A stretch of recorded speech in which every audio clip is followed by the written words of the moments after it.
नमस्कार साथियों, एक बार आप सबका फिर से स्वागत हमारे न्यूज़ चैनल में।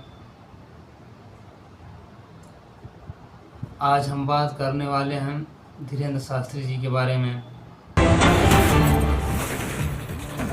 जो कि हिंदू राष्ट्र बनाने के लिए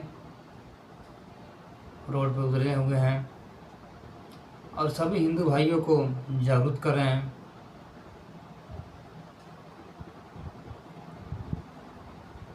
तो चलिए इनसे कुछ बातें पूछा जाता है।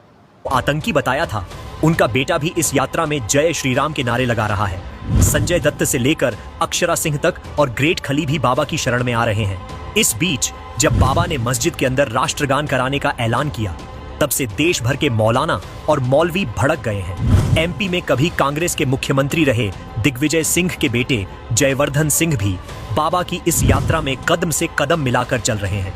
एक तरफ राहुल गांधी जाति जनगणना की बात करते हैं और दूसरी तरफ जयवर्धन सिंह जाति में बंटे हिंदुओं को एक करने निकल पड़े हैं। इस बीच बाबा बागेश्वर ने ऐलान कर दिया है कि मस्जिदों में भी राष्ट्रगान बजना चाहिए। इससे देशभक्त और देशद्रोहियों की पहचान हो जाएगी। सनातन हिंदू एकता पदयात्रा निकाल रहे पंडित धीरेन्द्र कृष्ण शास्त्री के पैरों में छाले पड़ गए हैं। पैदल चलते चलते उनके पैरों में चोट लग गई। उन्होंने वहीं पैरों में पट्टी बांध ली और बाबा चोटिल पैरों के साथ ही पैदल चल रहे हैं। बाबा ने साफ कर दिया है कि अब ये यात्रा छोटी मोटी चोट से नहीं रुकने वाली। यात्रा हिंदुओं को जोड़कर ही खत्म होगी।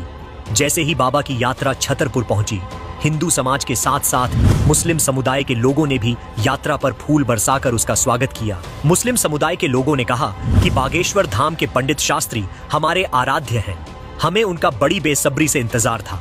मुस्लिम समुदाय के लोगों ने कहा कि हम सभी सुबह 9 बजे से उनका इंतजार कर रहे थे। जो भी लोग यात्रा से सांप्रदायिक सौहार्द बिगाड़ने की बात कर रहे हैं, वह लोग गलत बोल रहे हैं। यानी बाबा निकले हैं हिंदुओं को जोड़ने, लेकिन बाबा के साथ मुस्लिम भी बड़ी संख्या में जुड़ रहे हैं।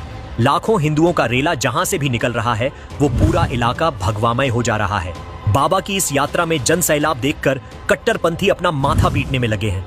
उन्हें समझ ही नहीं आ रहा है कि बाबा को कैसे रोका जाए, क्योंकि बाबा का साथ हिंदू ही नहीं बल्कि मुस्लिम भी दे रहे हैं।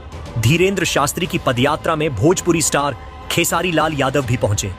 इस दौरान खेसारी लाल ने बाबा के लिए गाना भी गाया है। यात्रा में शामिल होने के दौरान खेसारी लाल ने कहा, बाबा के प्रति जो सबका भाव है वह दिखता है। बाबा की जो बातें खुद के लिए नहीं होती हैं, उनका मकसद है अपने देश को बड़ा करना है, भारत को एक करना है। जब शब्द का मकसद समाज के लिए होता है तो समाज को समझ में आती होगी। अब अगर कोई ना समझ है उसको, तो कुछ भी समझ में नहीं आता। उसको समझने का कोई मतलब नहीं है। खेसारी लाल यादव ने कहा कि देखा देखी पुण्य होता है और पाप भी होता है। बाबा का जो संकल्प है, लाखों भीड़ थी, उस पर श्री गणेश मेरे से हुआ, यह मेरा सौभाग्य है, मुझे वह सम्मान मिला। छतरपुर का किन्नर समाज बाबा के हिंदू राष्ट्र और यात्रा के समर्थन में है और बाबा की छतरपुर शहर में पहुंचने वाली यात्रा के स्वागत और तैयारियों में जुटा हुआ है। किन्नर समाज का कहना है कि हम अपनी श्रद्धा भाव से अपने खर्चे पर किन्नर समाज के लोगों के द्वारा यह सब कर रहे हैं और हमसे इस यात्रा के दौरान ओरछा तक जो भी बन पड़ेगा करते रहेंगे। वही पंडित धीरेन्द्र शास्त्री ने कहा कि ये उनके लिए जवाब है जो कहते हैं बाबा की यात्रा बंद कर देनी चाहिए। ठठरी के बंधे इस देश में जलसा जायज है और पद यात्रा नाजायज बता रहे हो। कुछ बड़ा करने के लिए छोटे छोटे दर्दों को झेलना पड़ता है। इस दर्द के पीछे यही है कि हिंदुओं का दर्द कम हो जाए। जो प्यार और समर्थन बाबा की इस यात्रा को मिल रहा है, उसे देखकर दुनिया हैरान है। वैसे दोस्तों, आप बाबा की इस यात्रा को लेकर क्या सोचते हैं, कमेंट में बता सकते हैं। बाबा बागेश्वर की हिंदू जोड़ो यात्रा में जुड़ गए। लाखों मुसलमान कट्टरपंथी देखकर हो गए परेशान। बागेश्वर बाबा की यात्रा के बीच पैरों में आ गई चोट, रोकनी पड़ गई यात्रा। कैसे होगा आगे का सफर? सड़क पर लग गया हिंदुओं का रेला। हिंदू राष्ट्र पर बड़ा ऐलान। जनसैलाब देखकर पूरी दुनिया हैरान। इधर कांग्रेस के बड़े बड़े नेता भी बाबा की हिंदू जोड़ो यात्रा में पहुंच रहे हैं। उधर कट्टरपंथी इस जनसैलाब को देखकर माथा पीट रहे हैं। बाबा बागेश्वर निकले हैं हिंदू जोड़ने, लेकिन मुस्लिम भी इस यात्रा से जुड़ रहे हैं। बाबा बागेश्वर का नया ऐलान सुनकर बवाल मच गया है। कांग्रेस के जिस मुख्यमंत्री